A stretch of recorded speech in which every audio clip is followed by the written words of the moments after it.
Assalamualaikum warahmatullahi wabarakatuh.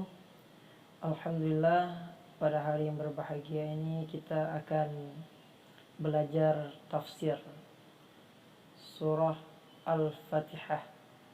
Insyaallah kepada seluruh pendengar sekalian, insyaallah kita akan mempelajarinya, membaca dan menjelaskan. Sebelum kita mulai, insyaallah kita akan menjelaskan tentang kitab tafsir. Masya Allah. Ini tentang Al-Fatihahnya, ada yang di depan, ada yang di belakang. Sebenarnya kitab tafsir ini sangat menarik, Masya Allah. Karena Tuan Syekh Jalaluddin Al-Mahalli pada cetakan yang lamanya itu memang ditaruh di belakang itu surah Al-Fatihah. Karena kenapa? Karena beliau menafsirkan ayat Al-Quran itu dimulai dari surah Al-Kahfi, Masya Allah, sampai surah An-Nas, kemudian baru Fatihah. Kemudian beliau meninggal dunia, teruskanlah penafsiran oleh muridnya, dimimpiin muridnya itu Jalaluddin As-Sayuti. Makanya ini kitab penafsiran ini disebut kitab Jalalain. Kenapa? Kitab dua jalal. Artinya kemudian dimimpikan oleh Tuan Syekh Jalaluddin kepada muridnya tadi, tolong kamu sampaikan tafsiranku dan sambungannya. Kemudian Syekh Jalaluddin As-Sayuti memulai penafsirannya dari surah Al-Baqarah sampai dengan surah Al-Isra. Jadi sangat luar biasa mukasyafah yang namanya Tuan Syekh Jalaluddin Al-Mahalli memulai penafsirannya dari surah Al-Kahfi. Karena kenapa? Karena separuhnya lagi nanti yaitu muridnya yang meneruskan. Jadi orang-orang yang luar biasa yang memiliki kedudukan yang tinggi, kan pesantren seluruh Indonesia tidak ada yang tidak membaca yaitu tafsir Jalalain. Hampir semua kitab tafsir Jalalain ini seluruh pesantren itu kayaknya dibaca. Masya Allah. Kalau tafsir-tafsir yang lain kan biasanya seperti tafsir Qurtubi, tafsir Marogi, itu jarang diwajibkan itu di setiap pesantren. Tapi kalau tafsir Jalalain itu kayaknya memang diwajibkan di setiap pesantren. Dan mudah-mudahan ini akan membawa keberkahan untuk kita semua. Dengan adanya konten ini kita bisa bersama-sama untuk mendengarnya dan mempelajarinya, supaya kita tahu semua pendengar sekalian yang mendukung channel YouTube Media Islamiyah C ini, bahwa ada firman-firman Allah yang harus kita ketahui maksudnya. Jadi bukan sekedar kita baca saja. Bayangin yang kita kaji ini suratul Fatihah. Setiap hari diwajibkan bagi kita 17 kali setiap hari kita membacanya, 17 rakaat. Berarti kita mengingat bahwa ada rahasia yang tersimpan di dalam ayat tersebut, sehingga surah Al-Fatihah tersebut menjadi salah satu kewajiban kita dalam sholat yang diwajibkan untuk dibaca. Dan imam kita tadi memberikan jeda. Kalau imam membaca surah Al-Fatihah, jadi kita jangan barengin bacanya. Fikihnya seperti itu. Yang boleh bareng itu cuma bacaan amin. Selebihnya kita tidak boleh barengin imam. Kalau imam membaca, kudu kita dengerin. Imam membaca Bismillahirrahmanirrahim, maka kita ikutin Bismillahirrahmanirrahim. Jangan duluan kita. Nah, itu dalam ilmu fikih. Makanya dikasih jedanya. Yang boleh itu seperti membaca misalnya waladdallin. Imam membaca seperti itu dan kita membaca amin. Jadi ketika pembacaan Al-Fatihah berbarengan dengan imam yang ada dikasih jedanya, maka malaikat pun akan menyambut Amin juga. Masya Allah. Makanya kita sangat perlu belajar fikih sehingga kita tahu faedah-faedahnya juga. Masya Allah. Dan aturan-aturannya juga. Ya jamaah sekalian, kita akan mengaji kitab tafsir Jalalain. Para pendengar, yaitu konten media Islami sekalian, mari kita menyimak dengan teliti agar ilmunya membawa berkah untuk kita semua. Dan ini kitab tafsir Jalalain masih karangan, yaitu Syekh Jalaluddin Al-Mahalli, yang beliau hidup atau terlahir pada tahun 791 Hijriah sampai dengan 864 Hijriah. Sedangkan muridnya terlahir pada tahun 849 Hijriah sampai dengan 911 Hijriah. Itu muridnya Syekh Sayuti. Jadi ini hasil karya guru dan murid. Juzuk awal. Juzuk yang pertama, Bismillahirrahmanirrahim, dengan menyebut nama Allah yang Maha Rahman dan Maha Rahim. Nanti kita akan kaji bahwa Bismillahirrahmanirrahim, Ar-Rahman ini adalah sifat Maha Pengasihnya Allah yang berlaku untuk semua makhluknya. Jadi kalau ada yang bertanya, Ustadz, kok orang yang tidak sholat rezekinya mudah dan senang? Jadi jawabannya ini. Jadi Allah memiliki sifat Ar-Rahman. Ini berlaku untuk semua orang, semua makhluk, bahkan tumbuh-tumbuhan, kepada hewan, kepada manusia, kepada bangsa jin, dan kepada mereka yang menyembah ataupun yang tidak menyembah. Ar-Rahman berlaku untuk semuanya selama masih ada di dunia ini. Nah, Ar-Rahim buat mereka yang beriman nanti di yaumil qiyamah. Jadi dengan sifat Ar-Rahmannya Allah, orang yang tidak patuh menjadi senang, yang tidak pernah sholat diberi senang oleh Allah. Apalagi kita yang mau belajar surat Al-Fatihah dengan belajar tafsir. Masya Allah, selalu ingin menyelipkan di setiap nasihat saya atau pengajian saya motivasi bagaimana untuk diri kita sendiri. Kalau kita sudah kenal dengan janjinya Allah, dengan firman-firmannya Allah, dengan menyebut nama Allah yang Maha Rahman dan Maha Rahim, maka kita tidak perlu ada kekhawatiran. Kemarin saya bikin tulisan, Kaifa tahzanu haitsu annallaha ma'aka. Bagaimana mungkin engkau bisa bersedih sedangkan bahwasanya Allah bersama engkau? Jadi bagaimana engkau bisa bersedih? Karena kata Al-Quran, Allah bersamamu. Innallaha qarib, Allah dekat. Yang lain boleh meninggalkan kalian, tapi Allah enggak. Makanya kita akan kaji dalam kitab tafsir ini. Karena tafsir Jalalain ini adalah sangat simpel. Dia lebih termasuk kepada tafsir bil ra'i. Karena tidak banyak, bukan tafsir bil maksur. Karena tafsir bil maksur itu banyak meriwayatkan.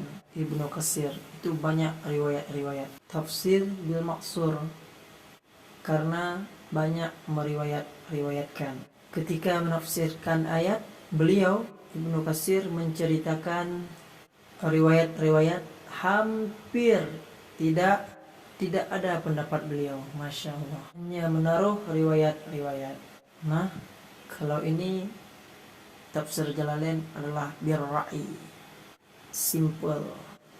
Qala Imam Jalaluddin Al-Mahalli rahimallahu ta'ala, suratul Fatihah.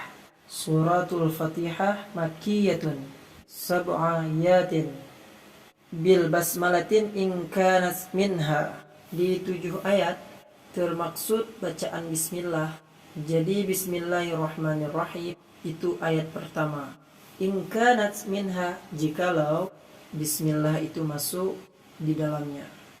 والسابعة صراط الذين أنعمت عليهم غير المغضوب عليهم ولا الضالين. Maka ayat ketujuhnya siratal ladzina an'amta alaihim ghairil maghdubi alaihim waladdallin. Itu ayat ketujuhnya. Karena Imam Malik tidak memasukkan bismillah menjadi bacaan suratul Fatihah, ayat dari suratul Fatihah. Kalau Imam Syafi'i bismillahirrahmanirrahim, jahar kita karena imam kita jahar. Karena kenapa? Karena dia masuk dalam ayat pertama suratul Fatihah. Wa illam takun minha, dan jikalau tidak termaksud, jikalau tidak adalah bismillah bagian dari surah Al-Fatihah, fassabi'atu ghairil maghdubi alaihim waladdallin, itu ayat ketujuhnya siratal ladzina an'amta alaihim, sampai situ. Kemudian ghairil maghdubi alaihim waladdallin, itu ayat ketujuhnya karena bismillah tidak termaksud. Wa yuqaddiru fi awliha qulu liyakuna ma qabla iyyaka na'budu munasiban lahu bikauniha mimma quli ibadi, atau bisa juga mimma qulil ibadi. Yuqaddaru, dan dikira-kira, ditakdirkan. Kalau ayat ketujuhnya itu ghairil maghdubi alaihim waladdallin, maka wa yuqaddaru fi awwaliha, dikira-kira di awalnya itu ada kata qulu liyakuna qabla iyyaka na'budu, supaya adalah menjadi ghairil maghdubi sebelum apa? Sebelum iyyaka na'budu, munasiban, menjadi munasabah ayatnya atau keterkaitan. Bikauniha mimma qulil ibadi, dengan adalah itu ghairil maghdubi alaihi waladdallin, adalah dari ucapan seorang atau daripada hamba. Kan suratul Fatihah itu 3 ayat pertama bismillahirrahmanirrahim, alhamdulillahi rabbil alamin, arrahmanirrahim, maliki yaumiddin. 4 yang kita baca tadi itu tanda bukti pegangan kita kepada Allah Subhanahu wa taala. Insyaallah nanti kita akan kaji. Bismillahirrahmanirrahim. Al-Fatihah ayat pertama dengan menyebut nama Allah yang Maha Rahman dan Maha Rahim. Alhamdulillahi Rabbil Alamin. Alhamdulillahi jumlatun khabariyatun, bermula segala puji bagi Allah, itu merupakan jumlah khabariyah.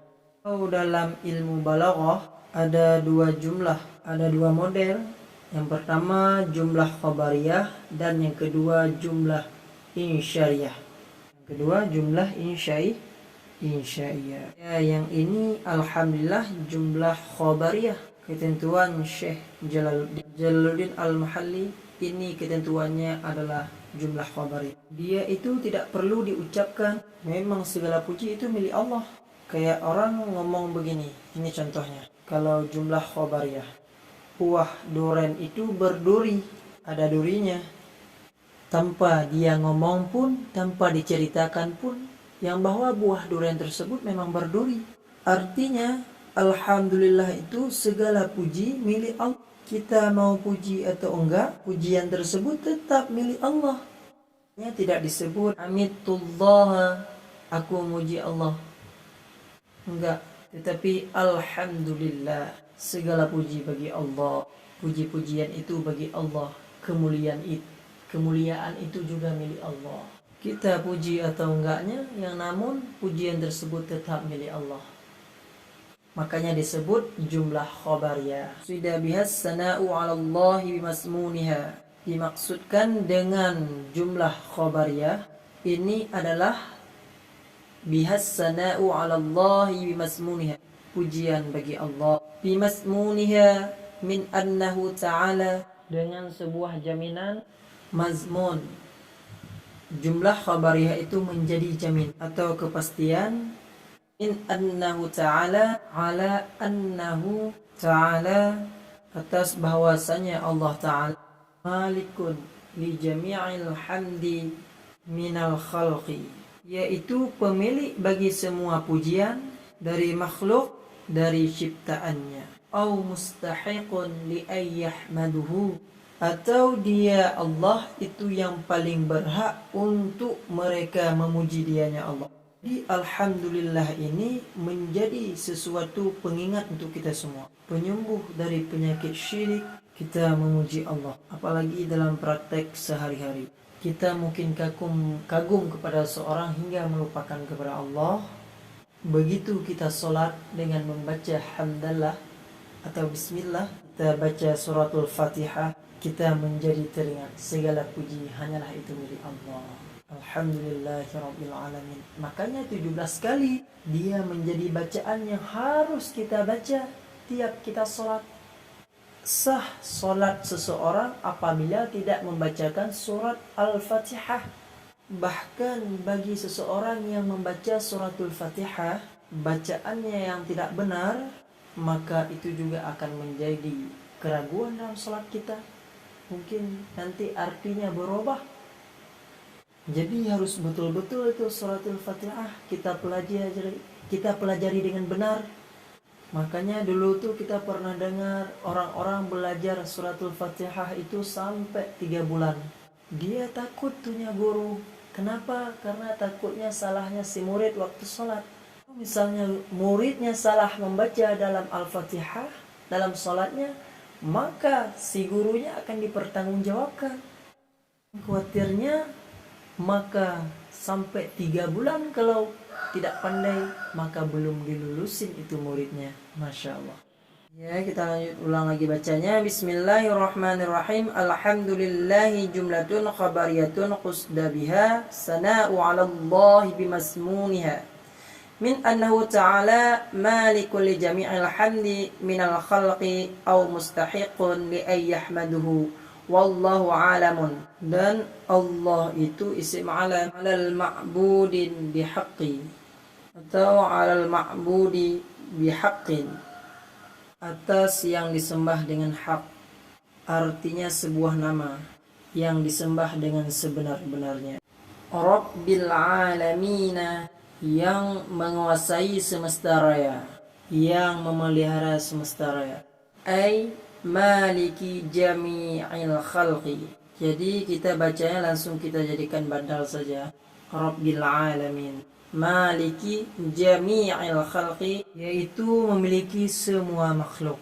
Ya, itu maksud Rabbil alamin. Minal insi, dari jenis manusia, wal jinni, dan dari bangsa jin, wal malaikati, dan dari bangsa malaikat, wad dawabi, dan bangsa binatang, dan wa ghairihim, dan selain daripada mereka seperti jin, binatang, malaikat, manusia, dan lain-lain. Dan termasuk dalamnya adalah tumbuh-tumbuhan. Wa kullun minha yutlaqu alaihi alamun. Dan tiap-tiap dari semuanya itu disebut atasnya alam. Yuqalu alamul insi, maka dikatakan ada alam manusia. Wa alamul jinni, dan alamnya jin. Ila ghairi dhalik, kepada selain demikian itu. Wa ghuliba fi jam'i bil ya'i wan nuni ulul ilmi ala ghairihim wa huwa minal alamati li'annahu alamatun ala mawjudihi.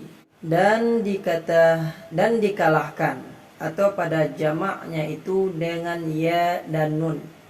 Kata alamin, alam itu ditambahin dengan ya dan nun. Untuk ulul ilmu, penekanan buat mereka yang berakal, mempunyai pengetahuan. Ala ghairihim, atas lain mereka. Wa huwa minal alamati, dan kata alam itu dari alamah, tanda. Li'annahu, karena alam itu alamatun ala mujudihi. Kata alamina itu yang sudah berubah menjadi bentuknya jamak adalah menjadi tanda atas keberadaan yang menciptakannya, ala mewujudihi. Jadi dengan adanya kita, dengan adanya makhluk, ada jin, ada binatang, ada langit, ada bumi, itu menjadi tanda tentang keberadaan Allah. Karena tidak mungkin ada suatu benda tanpa yang menciptakannya. Mungkin ada rumah kalau tidak ada yang membuat. Tidak mungkin ada HP kalau tidak ada orang yang membuat. Contoh lagi, nggak mungkin ada konten kalau tidak ada orang yang membuat. Begitu juga tidak mungkin ada langit kalau tidak Allah yang membuat. Hanyalah semua itu menjadi kita semakin ingat kepada kekuasaannya Allah. Allah menciptakan langit, Allah menciptakan bumi, bahkan makhluk-makhluk yang kita sebutkan tadi. Jadi metode ini diceritakan oleh Allah Subhanahu wa taala dalam Al-Qur'an untuk menjadi keyakinan kita kepada Allah Subhanahu wa taala. Ya, kalau kita pelajari alhamdulillahirabbil alamin ini sebenarnya menjadi tauhid. Kenapa? Kalau kita mau mempelajarinya, kita mengingat kekuasaan Allah. Allah menciptakan langit tanpa tiang, menciptakan bumi begitu lebar, bahkan Allah menciptakan laut dengan begitu banyak beraneka ragaman dalamnya.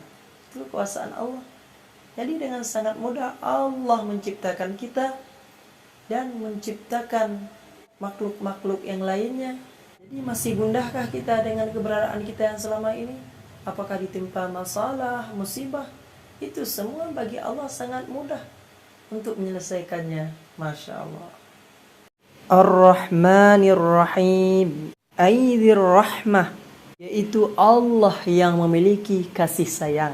Jadi selama ini kita sudah membaca Bismillah atau surah Al-Fatihah, jadi tidak mendalami itu maknanya atau artinya, maka kita sambil membaca sambil lalu saja. Tapi kalau misalnya kita sudah membaca tafsirnya, tidak ada lagi rasa ketakutan dengan membaca Ar-Rahmanir Rahim. Dengan kita membaca misalnya Bismillahirrahmanirrahim, Alhamdulillahi Rabbil Alamin, Ar-Rahmanir-Rahim. Kita diingatin yang kita baca ini adalah tentang Allah.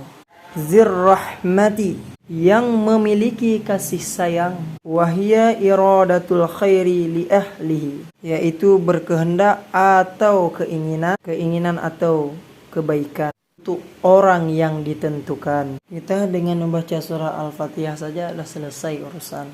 Kata Imam Arabic, jadi barang siapa yang selesai sholatnya, atau selesai sholat ba'diyahnya, maka dia membaca Al-Fatihah 40 kali, maka segala hajatnya akan dikabulkan oleh Allah Subhanahu wa taala. Masya Allah.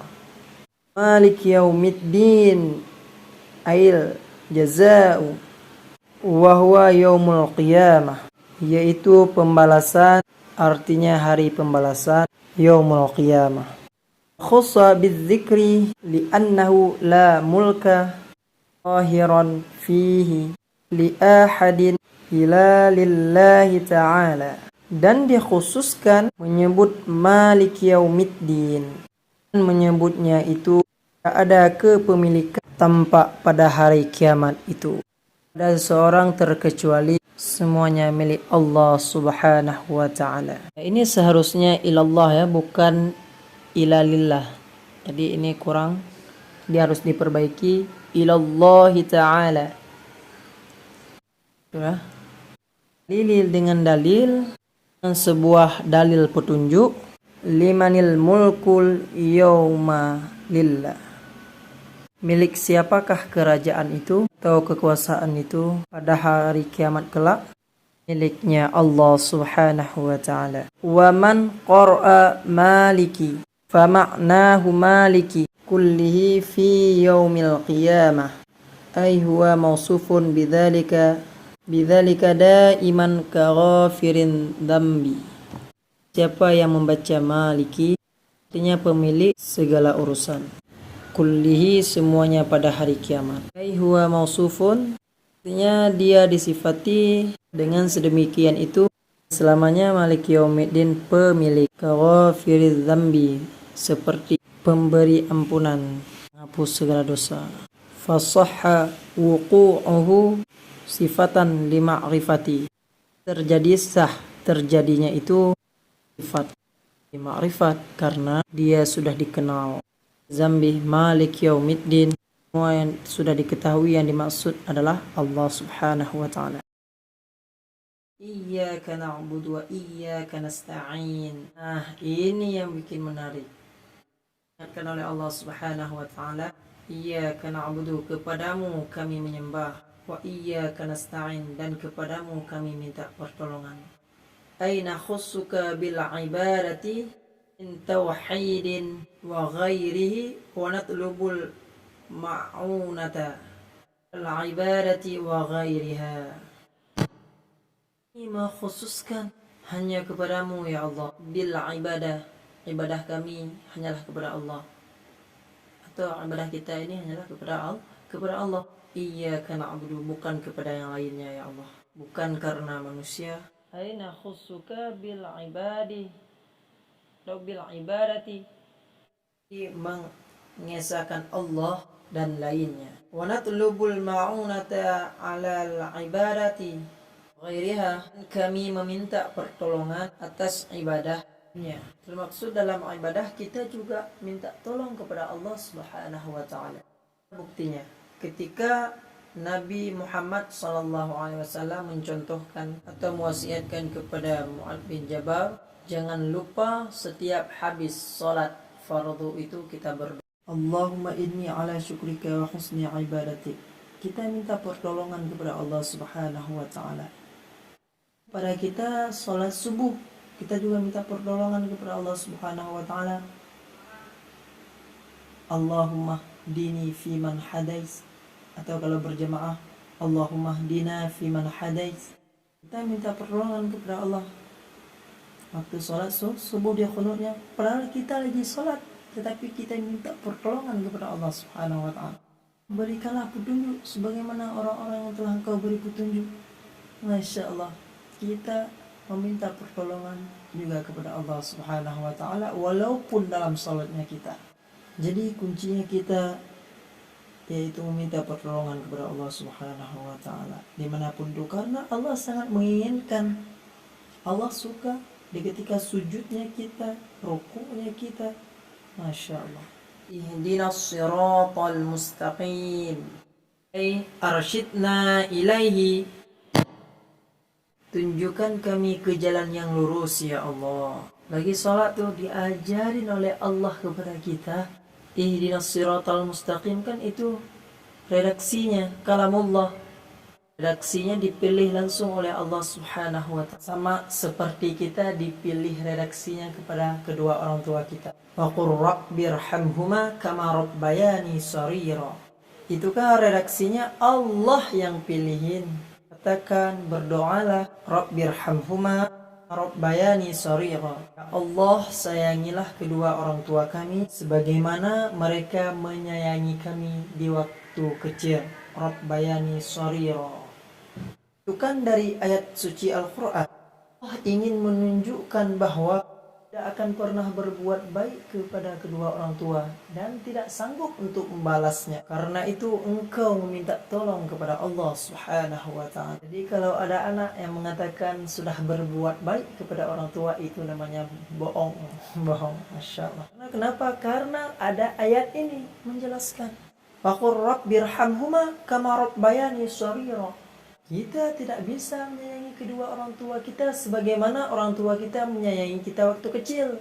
Yang bisa hanyalah Allah. Jadi kita minta pertolongan hanyalah kepada Allah. Bagaimana caranya? Sebagaimana orang tua kita waktu kecil menyayangi kita, begitulah kita minta pertolongan kepada Allah subhanahu wa ta'ala. Orang tua kita disayangi oleh Allah subhanahu wa ta'ala. Wa yubdalu minhu, wa yabdilhu minhu, dan dibadalkan dari siratal mustaqim. Badalnya adalah siratal ladzina an'amta 'alaihim ghairil maghdubi 'alaihim waladdallin. Maksud dengan siratal mustaqim, badalnya adalah yubdilu minhu siratal ladzina an'amta 'alaihim bil hidayati. Itu jalan orang-orang yang telah Allah beri karunia atas mereka. Apa karunianya? Bil hidayati, ya, memberikan hidayah kepada kita, para pendengar sekalian. Kita mendengar konten ini juga dikasih hidayah oleh Allah, mendengarkan tentang tafsir, pergi ke majelis juga dikasih hidayah oleh Allah, berpuasa juga salah satu hidayah. Adalah orang-orang yang diberikan hidayah oleh Allah Subhanahu wa taala adalah wa yubdalu minal ladzina latihi, si badal juga dari alladzina dengan silatnya ghairil maghdubi alaihi. Lagi keterangan kuatkan ghairil maghdubi alaihi, selain mereka dimarahi, mereka Yahudu. Makdub adalah orang-orang Yahudi, pada mereka orang Yahudi. Wa ghairid dhallin, selain orang yang sesat. Nasara, kata Syekh Al-Jalaluddin, lin adalah orang-orang Nasrani. Kalau makhluk tadi orang-orang Yahudi. Dubi alaihi waladhdallin, selain orang Yahudi dan orang Nasrani. Tatul badli padatan, tanda adanya badal itu berikan faedah ifadatan. Annal muhtadina laisu yahudan wala nasara, bahwa orang-orang mendapat petunjuk adalah bukan orang Yahudi, orang Nasrani. Kalau ada yang katakan agama itu sama, itu tidak benar. Yang diberikan petunjuk itu bukan orang Yahudi dan bukan orang Nasrani, itu dititik bawahi. Ayatnya siratal ladzina an'amta 'alaihim maghdubi 'alaihim waladdallin. Wallahu a'lam bissawab wa ilaihil marji'u wal ma'ab. Allah yang paling mengetahui dengan kebenaran dan kepadanya tempat kembali. Sallallahu ala sayyidina Muhammadin sallama tasliman katsira daiman abadan wa hasbunallahu wa ni'mal wakil wa la haula wa la quwwata illa billahil aliyyil azim. Kalimatnya kita baca insyaallah. Nanti kalau ada umur panjang kita akan melanjutkan tafsir di surah Al-Baqarah insyaallah. Maka pada yaitu yang menonton, jangan lupa subscribe, like, dan share agar video kita semakin berkembang. Dan jangan lupa komen koreksinya biar video kita dan konten kita lebih meningkat lagi. Dan jangan lupa share ke teman-teman lainnya agar bisa mendapatkan ilmu dalam yaitu suratul Fatihah dengan tafsiran Jalalain. Cukup sekian dari saya. Wassalamualaikum warahmatullahi taala wabarakatuh.